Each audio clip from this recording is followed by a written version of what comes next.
What is up, you guys? This is All Day 1 on the PS4, and I'm going to be giving you another Tera guide video. So this video is going to be about what to do or what you should do at level 65. So first things first is once you hit level 65, you're going to be given level 65 quests right off the bat. So what you're going to do is you're going to make sure you go right into your quest log, and then you'll end up seeing it either in the zone quest or your story quest. You're going to see it in one of those two. And then I don't remember exactly which one it was, but you're gonna just make sure you do those level 65 quests. And then there's another thing that'll give you, I believe it's from the quest, either from the quest or it automatically goes into your parcel post, but you're gonna get a box of gear that's level 65 gear, and you're gonna want to make sure you put that on, because that's basically like a starter kit for level 65 users or players. So now once you do all that, you're going to also want to make sure you find the quest that gives you your linear inner armor. So this is what the inner armor looks like. It's going to be a 249 armor rating, or item level, but this is going to definitely help you out a lot with your whole item level situation. But you want to make sure you do get this, or you do the quest so you can get this, because that's going to bump you up a big chunk of your item level. So once you do all that and you've completed all of your level 65 quests and everything, what you're gonna want to make sure you're gonna do is you're gonna come over here, and you're gonna have three different NPCs. I guess I was gonna say vendors, but they're not necessarily vendors. But you're gonna interact with one of the three, and technically all three of them, because they reset every day. And this is also going to be part of your level 65 quest. You're going to have to go through these guys anyways. But with the Echo Arcana Curator, it's going to be very useful to go to this guy at early levels. Once you're at higher level, it's not going to be as useful, because the rewards you can get are the slaughter boots and the slaughter gloves. And then you get the Undersea token. So this is what the Undersea token gives you. With the Undersea token, I have it here. So it can give you your slaughter items, your slaughter gear and slaughter weapons. So as you can see, this is a 403, or it can max out at 403. It gives you a 357 belt, 357 boots, or technically goes up to a 401 if you've mastercrafted it, 401 gloves, and 405 chest piece. And then you can also get accessories as well, all at 321 and 309. For the brooch. The brooch is going to be something new for players that aren't level 65. If you're under 65, you can still equip these, but you technically won't be getting any brooches until you're level 65. You can purchase the brooches though in the market or the trade broker, and I'm pretty sure they go, really bad brooches are around 50 gold to 100 gold, and then really good ones you'll find some of the good DPS ones around 500 gold to maybe 800 gold or something. And then you can also purchase rare glyphs. So the rare glyphs are going to be the ones with the blue symbol, not the green one, because in my previous video where I talked about glyphs, that one showed how you can get the green symboled, or your uncommon glyphs. You can also purchase uncommon glyphs through one of the vendors, and then from the Vanguard vendor, and then you can also purchase general goods. And with this, you can create inner sea tokens. Inner sea tokens are going to be useful for once you're at a higher level. So once you've got a full set of slaughter gear and they're all masterworked and everything, and they're ranked up, and you're around 410, 415 item level, that's when you're gonna want to really start trying to get as much inner sea tokens as possible, because inner sea tokens is going to be giving you all of this. So right now I have 232, but it'll give you the 415 weapon, it'll give you 365 belt, it'll give you 365 boots, gloves, or 409 boots and gloves, and then 413 chest piece. So it might seem like it's not a big increase, because it really isn't that big of an increase from the slaughter gear to the guile gear. But if you can get all of this and masterwork it, you'll be at over 420 item level, which is where you want to really be, because the next set of dungeon stuff unlocks at 417. And then the rings and everything is 325 and 317 brooch. And then the rare glyphs, you can purchase these as well. And then general goods. So general goods, you can get super seed tokens, which is going to be the next set of armor, next set of gear. And then you have your Titan's Ease, Crystal Box, Goddess's Tier, which is, let's see, what is this? Quadrifoil brooch requires 100 of these. I'm not sure what that is, but I guess it's a different type of brooch that's going to require 100 of these Goddess's Tiers. And then you have the Koluva ore, which is for crafting, Personal Extensive Alchemist, which is meant for your enchantments, Caprin Horn, which is also for crafting. Now we're going to go ahead and take a look at the arena guide. So I've already completed my arena guide, so I won't be able to actually go and do this and show you. But with the arena guide, all it is it's basically like wave based. You'll get a reward, you'll get the inner sea token for getting rank 1, as well as an additional reward. And then for the Ace Dungeon, all you have to do is you can manually choose one of the three, so the Bam Sham, Speed Racer, or Combo Lock. So the Bam Sham, it'll tell you on the bottom, if you take 0 to 9 hits, you get an S+, 10 to 29 S, and so on and so on. Your main goal is to try to get S+ on one of the two, or 2 of the 3 of here, because you're only able to use 2, or do 2 of these. So if you also do random, if you know that you're pretty good in all 3 of these, then I would highly recommend doing random. Regardless, I highly recommend doing random because 10% more medals is going to be a lot more useful for you. And not only that, but you have technically 4 uses. So you have 2 here and then 2 on this trial. And now we're going to go ahead and look at your Vanguard requests. So the Vanguard requests, you're going to notice it's a little different from being level 60 to 64. You're no longer going to be getting medals, so you're going to be getting feedstocks, and feedstocks are going to be incredibly important, because before you didn't really need to enchant your gear at anything before level 65, but once you hit level 65, enchanting your gear is going to be the #1 thing you're going to want to pretty much do. With this, once you're at level 410, item level 410, you're gonna start needing the tier 10 feedstocks. I believe it's 410. Yeah, so 410 is when you're gonna start needing these feedstocks. And feedstocks are not easy to come by. They are very difficult. They don't drop from enemies as often. They'll drop from bosses, but they'll drop like maybe 3 to 5 or 3 to 8 feedstocks per boss. And then the gear doesn't dismantle tier 10s anymore as well, or you can't dismantle tier 10s in order to get feedstocks, which I find is pretty weird. I don't like how you can't do that, because sometimes you'll be getting boots or something and automatically, and I mean, what are you going to do with boots that you've already gotten, or the same repetitive gear or item that you've already gotten? You're not going to be able to get any feedstocks. So the best way to get your feedstocks is you're going to have to do your Vanguard requests. So the Vanguard requests, you can do the dungeons, or you can do, well, I don't want to do story, but you can do solos as well, which can also, the solos can also give you your inner sea tokens, Vanguard reputation, as well as a little bit less feedstocks than the dungeons. And then if you do the PvP Battlegrounds, let me go ahead and turn that one on. So if you go ahead and do PvP Battlegrounds, you'll get feedstocks, reputation, and then a potion. Just either mana or health potion. Now for the instances, so as you can see, this one right here, these two require 417 item level, and I'm only 1 away from that. Still a lot of enchanting away. And then this one here requires 410, and then the one before that is 355 and 309.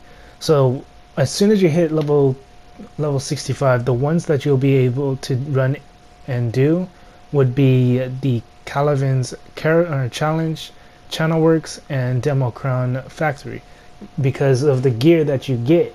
The gear that you get from being level 65, the one that I was telling you about earlier, it'll put you high enough for you to be able to run these. And if you're still not high enough, then just enchant your gear.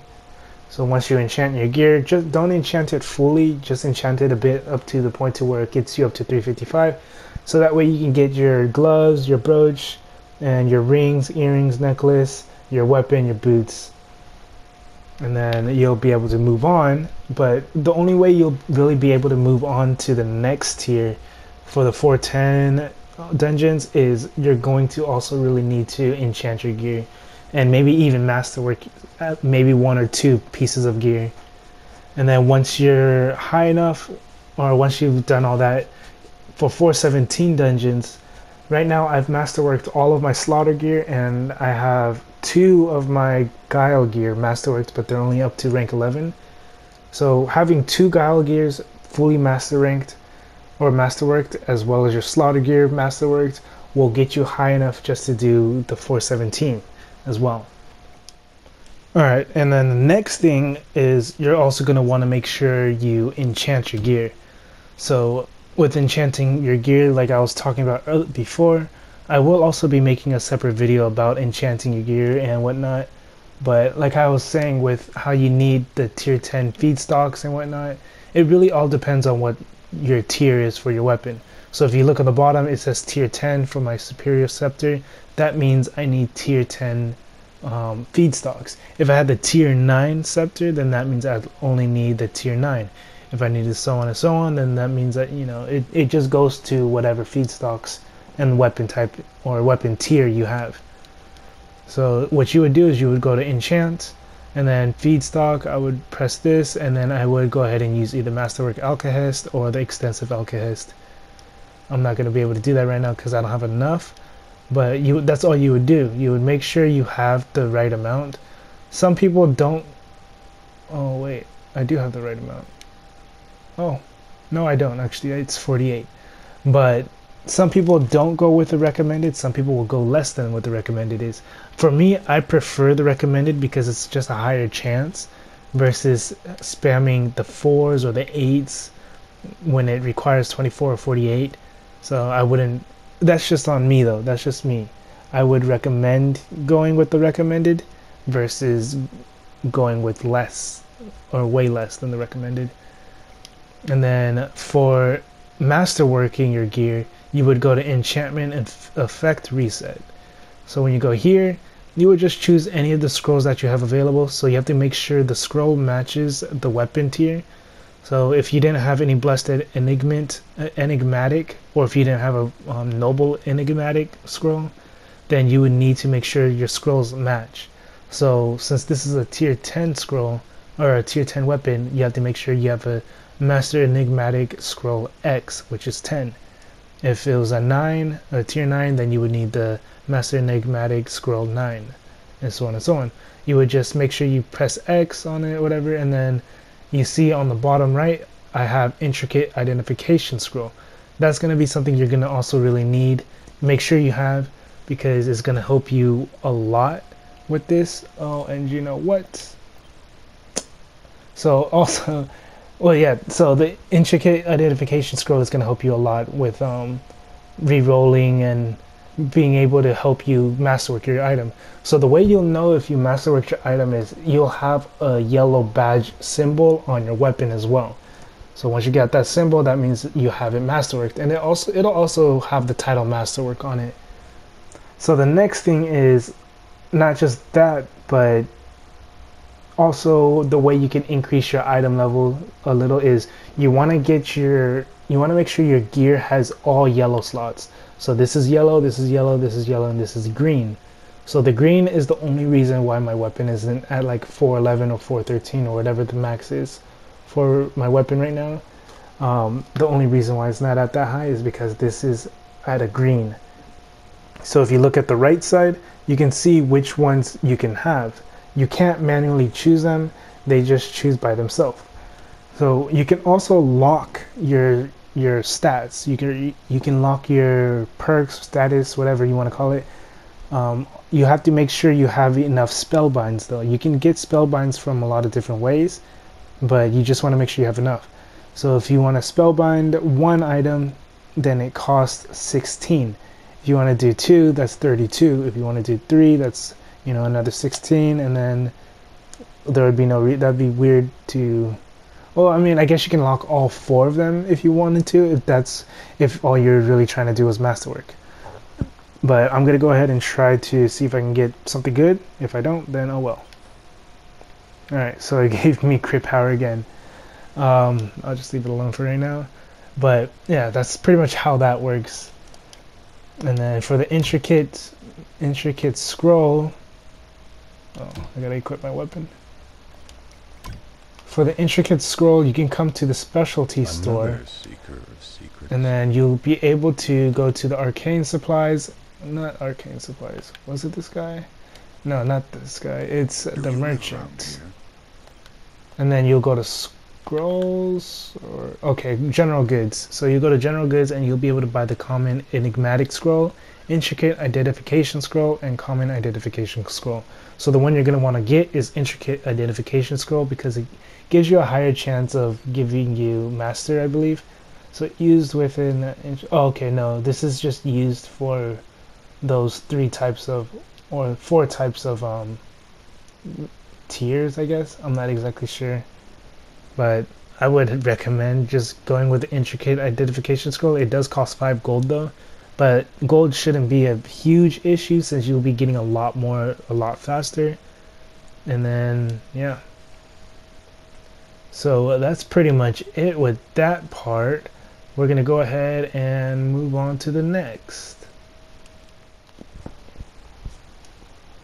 So the next thing to know is you want to make sure you do your feats as well.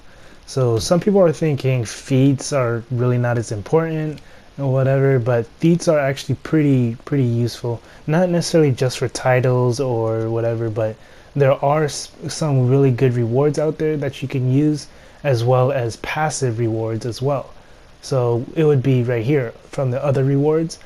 As you can see, these will give you passive buffs, passive stats. So you can get one decreases damage taken when knocked down, raises your max HP, decreases damage taken, deals additional damage to enraged monsters, and so on. And then you can get extra inventory space through this and get a 5% discount from the merchant in the Cutthroat Harbor.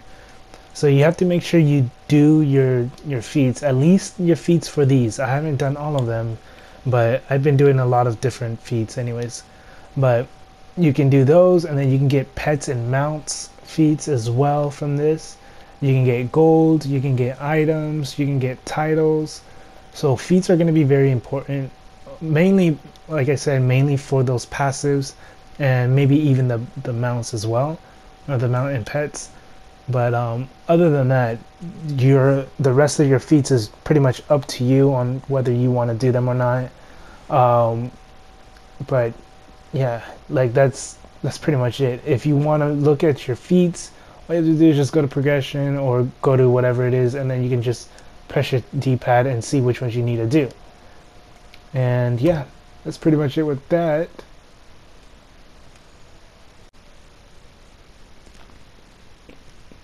So the last few things I'm going to talk about is, one of them is where to get the fashion coupons. So the thing that a lot of people are wondering where to farm them and whatnot is, well, generally if you're under 65, you're not going to be getting them as often, but if you are level 65, you're going to be able to get these pretty quick, pretty easily, especially if you're a strong DPS type of class. If you're a mystic or a priest or whatever, some type of heal support that doesn't do a lot of damage, then it's not going to be as fast for you, so you're better off being in a group. But the best way to get these fashion coupons is running with or farming the BAMs. You're going to want to farm BAMs at the Island of Dawn. So Island of Dawn, all you have to do is just go ahead and use your travel book, and then Island of Dawn is right here. It's the level 65 area. You just go here, and then if you're in a group, it'll be a lot easier, it'll be a lot faster. Now the only problem is the fact that the fashion coupons are not given to everyone. It is something that you have to roll for. So if if you're running with more people, that's less likely of you getting it. If you're running solo, then you'll be able to get it, but you're just not able to kill them fast enough. But that's one way, that's how you can get your island or your fashion coupons in an easy way. And then the last thing I'm going to talk about is the dungeons. So when you're doing dungeons, it is going to be very, very, very crucial that you can hear and speak to your allies or your group members. You don't necessarily have to be able to speak to them through a mic, but as long as you can hear them and you can listen and you can type quick or reply with the mic, the better it'll be. Because the level 405 and 355 dungeons are not hard, but the level 410 dungeons, they do get there's a pretty big jump between the 405 and the 410 dungeons, and I'd imagine the 417 is going to be even harder. But yeah, the dungeons do sometimes require communications. Most of the time they will require communication, especially if you've never ran the dungeons before. If if it's your first time doing it and you've never played Tera before, and this is your first, it's just your first dungeon, it's going to be important that you can hear your allies, and it's going to be important that they can hear you, or they know that you can hear them. So obviously this would apply to like the dungeons before the level 65, but it's just more crucial at level 65.